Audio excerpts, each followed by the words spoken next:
Bonjour à tous et bienvenue sur les astuces de Margot. Aujourd'hui on se retrouve avec une vidéo spéciale rééquilibrage alimentaire mais version recette. Dans ma vidéo de dimanche dernier, vous avez pu voir toute mon histoire avec le rééquilibrage alimentaire, comment est-ce que je me suis débrouillée, mais je vous avais prévenu qu'il n'y aurait pas de recette dans cette vidéo-là parce que ça serait beaucoup trop long.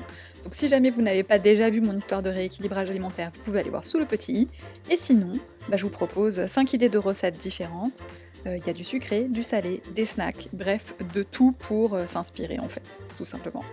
Et n'oubliez pas d'aller me suivre sur Instagram parce que forcément je vous en montre beaucoup plus souvent là-bas que sur YouTube. Pour cette première idée de recette, je voulais absolument vous montrer l'astuce que moi j'utilise le plus au quotidien dans mon rééquilibrage alimentaire en pratique. Donc je vous en avais déjà parlé dans ma précédente vidéo. Ce que je fais, c'est que j'essaye de limiter les sucres lents slash les glucides. Et le moyen numéro 1 pour faire ça sans avoir faim derrière, c'est d'essayer de garder un volume à peu près similaire en remplaçant avec des légumes verts. Donc là vous voyez que j'ai choisi courgettes et brocolis. Alors je commence par les préparer évidemment. Je coupe ma courgette en quart, puis en tranches relativement épaisses, parce que j'aime bien quand elles finissent pas un peu en purée, quoi. Donc je veux qu'elles gardent un petit peu leur forme. Ensuite, je m'occupe de la tête de brocoli. Vous pouvez en trouver aussi des surgelés déjà tout découpés, propres, tout ça. Vous n'avez plus qu'à les cuire. Mais moi, en l'occurrence, il y en avait dans mon magasin bio, donc je les ai pris. Je découpe bien tout et astuce pour lutter contre le gaspillage alimentaire, le tronc, je sais pas comment ça s'appelle, du brocoli peut tout à fait se manger, juste il faut bien retirer la peau qu'il y a autour, qui est très épaisse et qui est très très très fibreuse. J'avais essayé une fois de le laisser dans une soupe et même après avoir mixé la soupe, j'avais encore ces petits morceaux qui sont assez durs et vraiment pas très bons.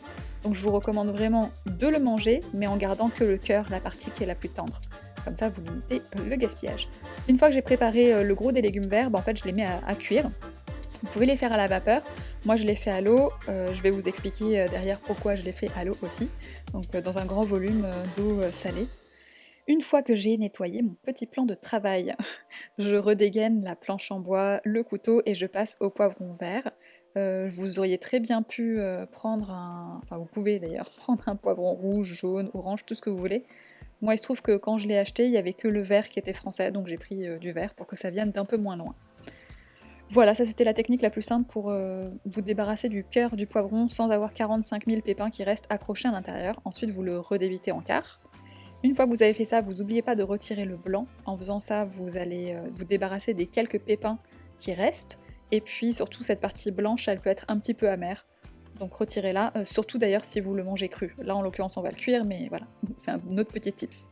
Je le coupe ensuite en lamelles.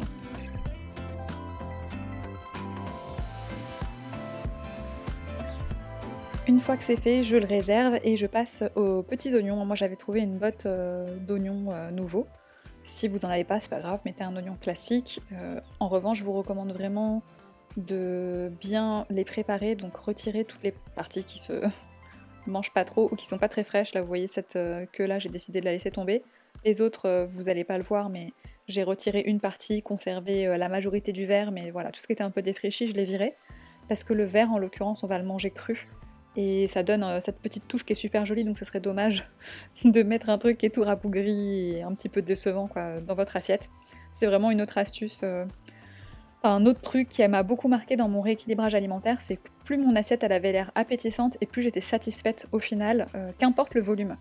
Ce qui est assez étonnant, comme quoi la satisfaction culinaire elle est aussi très visuelle. Une fois que j'ai préparé mes petits oignons blancs, je les réserve également et je fais pareil avec les tiges vertes, donc je les mets dans le même bol mais légèrement à part parce qu'il y a une partie du blanc des oignons que je vais cuire et une autre partie que je vais garder crue. Pour notamment jouer sur les textures. Et ça c'est pareil, c'est très satisfaisant quand vous êtes en rééquilibrage alimentaire d'avoir des textures différentes au-delà du goût et de la couleur. Je vais venir ensuite récupérer mes udon, donc ce sont des types de pâtes japonaises que moi je trouve délicieuses. Vous pouvez prendre un autre type de pâte, moi j'avais envie de partir sur une inspiration un petit peu asiatique, donc voilà j'ai choisi ça. Là au niveau des portions, hein, des doses, vous retrouverez tout en barre d'informations, mais sachez que pour ce repas-là, avec tout ce que j'ai cuisiné, il y en avait largement assez pour 4 personnes. Donc voilà, c'est vraiment des grands volumes. Et à la fin de la préparation du plat, je vous mettrai les valeurs nutritionnelles parce que vous avez été très nombreux à répondre que oui, ça vous intéresse fortement de les connaître dans le cadre d'un rééquilibrage alimentaire. Donc voilà, vous verrez par exemple le nombre de grammes de protéines. En parlant de protéines d'ailleurs, on va découper le tofu fumé. Si vous êtes 4 à vraiment manger le plat, moi j'en avais préparé d'avance, faites tout le bloc. Autrement, faites-en juste quelques lamelles. L'astuce que vous venez juste de voir là, pour le tofu, vous n'avez pas besoin de mettre de l'huile, parce que souvent il y en a déjà un petit peu dans la préparation. Mettez juste du sel dans le fond de la poêle, ça empêche le tofu d'accrocher au fond. Voilà, super bonne astuce. Et laissez-le bien doré pour qu'il devienne craquant. J'ai décidé de rajouter quelques petits champignons de Paris qui traînaient dans le fond de mon frigo. Parce que j'aime bien, voilà, si vous aimez pas, vous le mettez pas, de toute façon c'est tout optionnel, hein. C'est-à-dire que même les légumes verts, si vous aimez pas les brocolis, vous pouvez changer par des haricots verts ou un autre légume vert que vous préférez, il n'y a pas de souci. Une fois que mon tofu est cuit, je le réserve, et je garde la même poêle, comme ça m'évite d'avoir à faire trop de nettoyage, et je mets les légumes qui ne sont pas encore cuits à cuire. Donc tout ce qui est poivron, petit oignon, champignons. Vous avez vu que j'ai rajouté un fond d'eau, je vous rappelle qu'il n'y a absolument pas d'huile dans le fond de cette poêle depuis le début. J'ai rajouté aucune matière grasse pour l'instant dans toute la recette. Mais il en faut quand même un peu.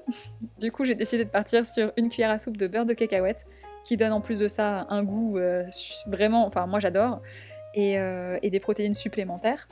Au-delà des lipides, ça a quand même des avantages. J'ai rajouté également une grosse cuillère à soupe de yaourt de soja assez épais, juste pour avoir un effet un peu crémeux.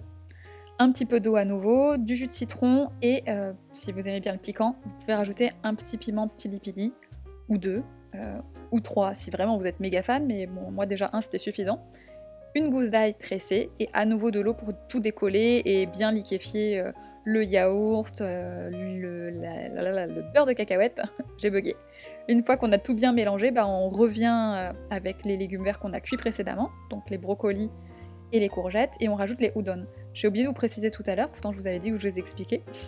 J'ai fait bouillir mes brocolis et mes courgettes parce que j'ai gardé l'eau de cuisson pour faire cuire mes udon dedans.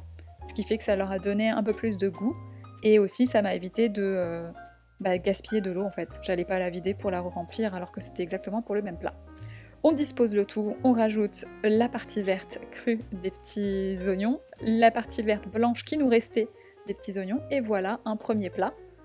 Qui était absolument délicieux, et comme je vous l'ai dit, c'est une variante que je fais souvent, donc à l'écran vous venez voir une autre façon avec d'autres pâtes, mais le même principe. Tout ça vous pouvez vraiment l'appliquer à plein de choses différentes. Voilà pour les valeurs nutritionnelles, et on passe au plat suivant.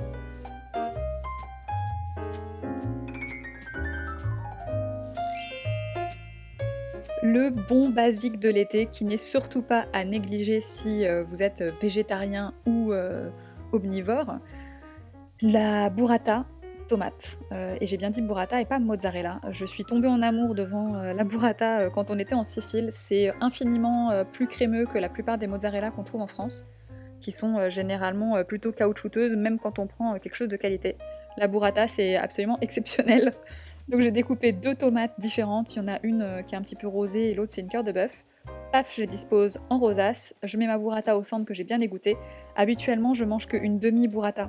Mais bon, là, pour la vidéo, je trouvais ça plus joli de la mettre en entier, parce que sinon, quand vous la coupez, elle commence à se vider, forcément, vu que je vous ai dit, elle est très crémeuse. Mais d'habitude, voilà, je prends la moitié d'une burrata et l'autre moitié va à l'autre personne qui mange avec moi. Comme vous l'avez vu, j'ai parsemé un petit peu de basilic, je suis en train à nouveau de préparer des petits oignons, parce que forcément, comme j'avais une botte, je l'ai utilisé dans beaucoup de ces recettes pour pas qu'ils se perdent, et de toute façon, j'aime bien. La burrata, c'est très riche en protéines, évidemment, comme c'est un fromage, c'est aussi relativement gras. Donc je voulais vous montrer ce plat-là, déjà parce qu'il est susceptible de plaire à énormément de monde, ensuite parce qu'il est très rapide à préparer, tout à fait de saison pour l'instant. Et l'avantage, c'est qu'une fois que je vous aurai montré comment l'assaisonner, vous serez tranquille en fait au niveau des lipides, malgré l'énorme burrata centrale. Donc je rajoute du sel rose de l'Himalaya, vous l'avez vu, du poivre noir fraîchement moulu, ça permet de rehausser le goût. Le secret, c'est que tout est dans la qualité et la quantité d'huile d'olive utilisée, donc utilisez une super bonne huile d'olive qui aura vraiment du goût, mais n'en utilisez pas des tonnes, voilà. C'était ma grosse révélation pendant ce rééquilibrage alimentaire. Une cuillère à café d'huile d'olive, mais bien répartie, est largement suffisant dans cette recette-là en tout cas. Et surtout, ça permet de quand même avoir le goût de l'huile d'olive tout en limitant la casse au niveau des lipides. Et puis chose importante quand même à mentionner, c'est que tous les goûts sont bien équilibrés. Vous sentez bien la tomate, vous sentez bien la burrata et vous sentez bien l'huile d'olive, mais votre salade n'a pas uniquement un goût d'huile d'olive.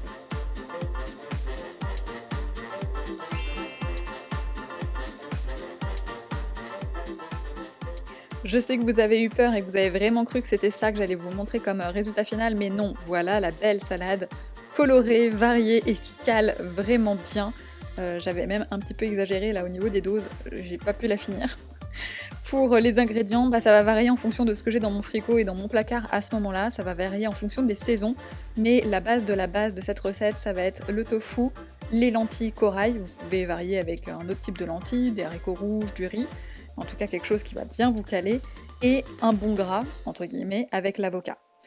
Donc, ma base pour cette recette-là, je vous ai montré quelques tranches du même tofu fumé que précédemment, quelques tranches de courgettes, ça c'est juste pour à varier.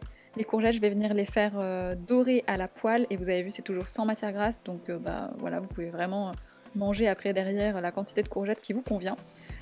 Je prépare ma base de lentilles corail avec un petit verre que je mets à bouillir. Faut juste bien faire attention à ce qu'il reste de l'eau parce que l'air de rien ça absorbe. Et ensuite j'ai juste à tapisser mon assiette avec des feuilles de salade. Je rajoute tout ce qui est tofu fumé, les courgettes, vous avez vu qu'elles ont bien doré malgré le fait qu'il n'y ait pas du tout d'huile d'olive. Ensuite, je découpe ma tomate en petites rondelles. Je fais pareil avec mon concombre que je viens retrancher en deux parce que j'avais envie, voilà, pour changer au niveau des formes. Je prépare un demi-avocat, j'aurais pu m'arrêter à un quart d'avocat sans problème, mais celui-là était vraiment tout petit. Du coup j'ai fait un demi, parce que je pense que ça correspond vraiment à un quart d'avocat classique. Je dispose le tout, je rajoute mes lentilles corail et mon avocat dans l'assiette. Voilà. Et on n'a plus qu'à assaisonner, c'est aussi simple que ça. Donc là cette fois je mets une cuillère à soupe, et oui, d'huile d'olive.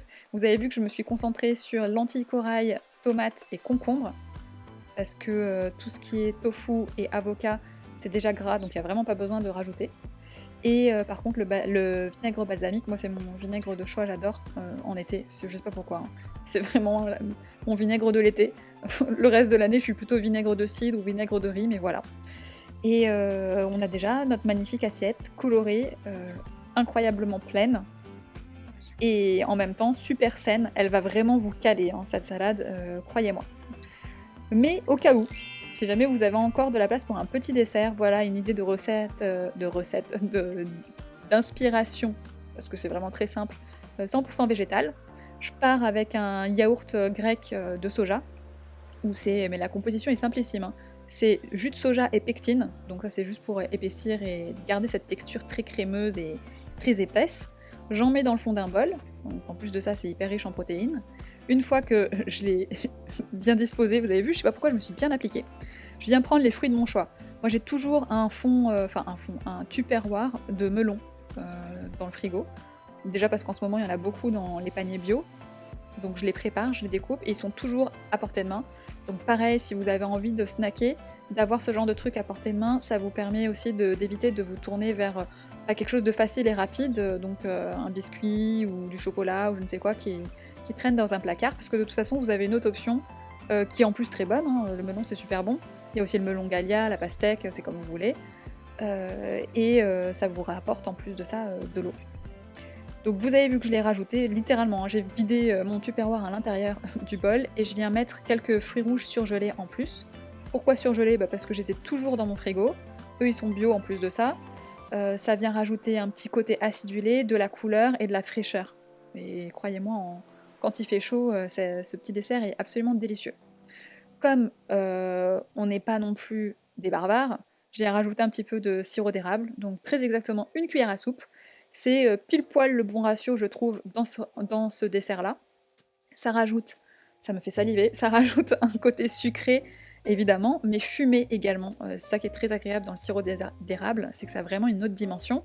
En plus de ça, l'indice glycémique est beaucoup plus faible que du sucre classique, donc c'est intéressant.